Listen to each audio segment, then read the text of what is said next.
Hi friends, ఈరోజు మీకు కోడూరు దుర్గమ్మ గురించి ఈరోజు వివరంగా చెప్పాలనుకుంటున్నా. నేను ఫస్ట్ టైం నా జీవితంలో నేను కోడూరు దుర్గమ్మ చూస్తున్నాను. ఇది కడప జిల్లాలో కోడూరు మండలం.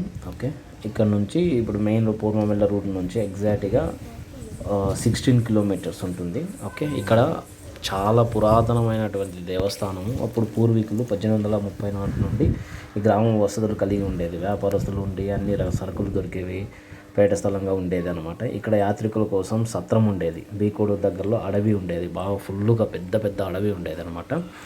ఈ అడవి నుండి చిన్న చిన్నగా సత్రం ఉండేది. ఆ తర్వాత అడవుల నుంచి 1984లో గ్రామాన్ని గురించి వ్రాస్తూ గ్రామంలో అన్ని కులాల వారు, బ్రాహ్మణ్స్ అందరూ ఉండేవాళ్ళు అనమాట. లేరనేసి అక్కడ కోడూరు ఆగ్రహము ఉన్నవారు సహకరించారు కాదని వ్రాశారు. ఓకేనా. అదేవిధంగా కోడూరు అనే గ్రామము, కోడు అనే పూర్వపదం, ఊరు అనే ఉత్తరాదుల కలయికతో మనము కోడూరు అనే గ్రామం ఎలా వచ్చింది అంటే, కోడు అనే పూర్వపదం నుంచి ఊరు అనే ఉత్తరాల పదాల కలయికలతో ఏర్పడిందనమాట. ఈ కోడు అనే పదం జలచూచి కాగా, ఊరు అనే పదం జానపద చూచి అనమాట.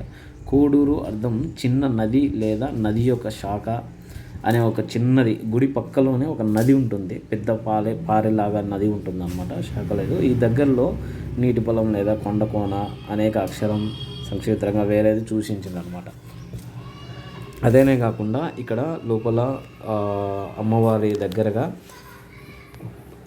మనకు తెలుసు కదా, కోడూరు దుర్గమ్మ దగ్గర ఖచ్చితంగా మనకు నరసింహస్వామి అటువంటి ఈ పులి వేషాలతో ఉన్నటువంటి జంతువులు కానీ మనకు అనుకూలంగానే ఉంటాయి అన్నమాట. అప్పుడు ఈ కోడూరు దుర్గమ్మ అనే దగ్గర చాలామంది భక్తులు వచ్చేవాళ్ళు, వెళ్ళేవాళ్ళు. ఓకేనా. అదేవిధంగా ఇంకా ఇక్కడ లోపల నుంచి అన్నీ చూస్తూ ఉంటే ఇక్కడ పురాతనమైందనమాట. ఎప్పటి నుంచి 1900 అంటే దగ్గరగా నీకు 1900 అంటే 100 సంవత్సరాల నుంచి ఇది కడుతూనే ఉన్నారు. ఇప్పుడు గుడి మీదకి ఎక్కేసి నేను మీకు అంత క్లియర్గా చూపించాలని అనేసి ఈ విధంగా నేను మొత్తం పైకి వేసేసి చూస్తూ ఉన్నాను అనమాట. ఈ రాతితో కట్టినటువంటి గుడులు ఇప్పుడైతే అసలు ఎత్తుతారో ఎత్తలేదో తెలియదు మనకి. ఓకే. ఇంకొకటి ఏమంటే, ఇక్కడ నుంచి మీకు అమ్మవారిని చూపించాలనేసి ఈ టెంపుల్ని ఫస్ట్ టైం నా లైఫ్లో చూస్తున్నా. చాలా అంటే చాలా సంతోషంగా అనిపించింది.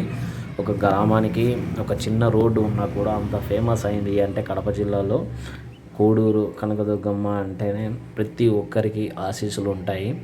మీరు కూడా ఒకరోజు వెళ్ళి బాగా మంచిగా దర్శించండి. నిన్న మేము వెళ్ళినప్పుడు ఎవరు లేరు, ఎందుకంటే ఆదివారం పూట ఎక్కువ అమ్మవారికి సమర్పణలు చేస్తూ ఉంటారు కాబట్టి పూజా ఫలాలు అన్నీ. కానీ ఇంకొకటి ఏమంటే ఒక జాతరలాగా జరుగుతుంది ఇక్కడ. మనకు భోజనశాలలాగా అన్నీ ఏర్పాటు చేసేస్తారు. ఈ గుడి కట్టించి చాలా ఏళ్ళు అవుతూ ఉంది. మేమైతే జస్ట్ విజిటింగ్ కోసం అని వెళ్ళాను.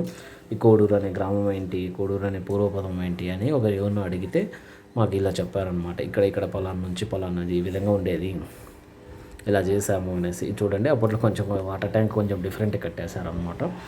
బ్యాక్ సైడ్ వచ్చేసి అమ్మవారిని ఎంత చుట్టూ గుడి అంతా ఒక వీడియో తీసేసి చాలామంది తెలియపరచాలనే ఒక ఉద్దేశంతో నేను ఈ వీడియో తీస్తున్నాను. మీరు కూడా మీకు నచ్చి ఉంటే లైక్ చేసి, షేర్ చేసి, సబ్స్క్రైబ్ చేయండి ఫ్రెండ్స్. ఓకేనా. ఇప్పటి నుంచి కొంచెం వాయిస్ ఇస్తూ కొన్ని మంచి వీడియోస్, టెంపుల్స్ కానీ ఎక్కడైనా ఒక ప్లేస్ విజిట్ చేశాను అంటే అన్నీ నేను మీకు తొందరలోనే అప్డేట్ చేసుకుంటూ మీకు రికార్డ్ చేసి పంపిస్తాను. చూస్తున్నారు కదా ఎంత మంచిగా ఉందో, ప్రశాంతంగా ఉంది అనమాట. చాలా ప్రశాంతంగా ఉంటుంది ఇక్కడ. నేనైతే ఇది ఏం చెట్టు ఐ ఫోర్గెట్, మర్చిపోయినావా? శివునికి ఇష్టం అనమాట అది చెట్టు. ఆ చెట్టు పేరు తింటారా మీరు కొంచెం కామెంట్ చేయండి. ఏమంటారంటే, నేను చాలాసార్లు స్టార్ట్ అవుతుంది, బట్ మీరు కూడా ఒకసారి కామెంట్ చేసి చెప్పండి ఫ్రెండ్స్. నాకు గుర్తులేదు, ఏమనుకోతారంటే మీతో చెప్పించాలని కాదు, కానీ నాకు గుర్తులేదు. నేను చాలాసార్లు విన్నాను. ఓకేనా. సో ఇక్కడైతే దాతలు ఎవరో అంతా మనకు కూర్చొనేకి అన్నిటి చేశారు. పెద్ద కాంపౌండ్ అనమాట, చాలా ప్రశాంతంగా ఉంది. నేనైతే ఎవరు లేరు కానీ మేము వెళ్ళాము. ఇక్కడ జమ్మి చెట్టు ఖచ్చితంగా ఉంటుంది. మనకు తెలుసు కదా, శివుని గుడి కానీ అమ్మవారి దగ్గరలో కానీ జమ్మి చెట్లు, వేప చెట్లు లేకుండా ఏది ఉండదు, ఏ గుడిలోనూ ఉండదు అన్నమాట. మనకి పెద్ద జమ్మి చెట్లు మనకు చూపిస్తూ ఉంటారు కదా, చాలా రుద్రాక్షమాలలో 100 years అయి ఉంటుంది చెట్టుకు, అది ఇది అనేసి. జస్ట్ అవేమో అది లేదు. బట్ నేనైతే ఇక్కడ జస్ట్ అంటే ఎవరన్నా ఇక్కడ చేస్తున్నాం మొక్కుబడి అనమాట.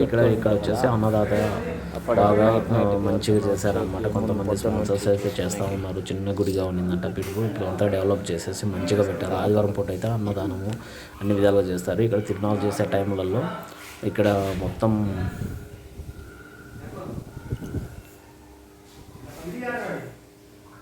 నోడిల్లరే ఇక్కడ వచ్చేసి మొత్తం పెద్ద పెద్ద చెట్లు బాగున్నాయి అనమాట. ఇక్కడ కొత్తగా ఒకరు స్పాన్సర్ చేశారు. హోండా షోరూమ్ అనేసి పూర్వమెల్లిలో ఉంటుంది. వాళ్ళు గాంగనపల్లె వాళ్ళు చాలా దాతలుగా అమ్మవారి ఆశీస్సులతో మంచిగా గొప్పవారు అయిపోయినారు కాబట్టి వాళ్ళు కూడా అమ్మవారికి తనకు తోచినంత సహాయం చేసేసి ఒక మంచి అన్నదాత అన్నం తినే కార్యక్రమాలకు కానీ అన్నిటికి కానీ చాలా నీట్గా అంతా పరిసరాల్లో రేపు ఏదైనా వర్షం వచ్చినా తినే కానీ చేసుకునేకి మంచిగా చాలా పెట్టారు. వాళ్ళకు కూడా కృతజ్ఞతలు చెబుతాము.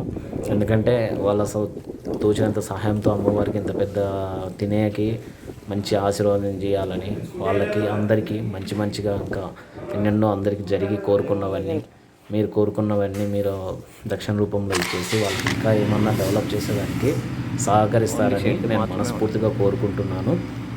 మీరు కూడా మీరు వెళ్ళి మీ భక్తిని మీరు చాటుకోవాలని నేను మనస్ఫూర్తిగా కోరుకుంటున్నాను friends. Thank you so much.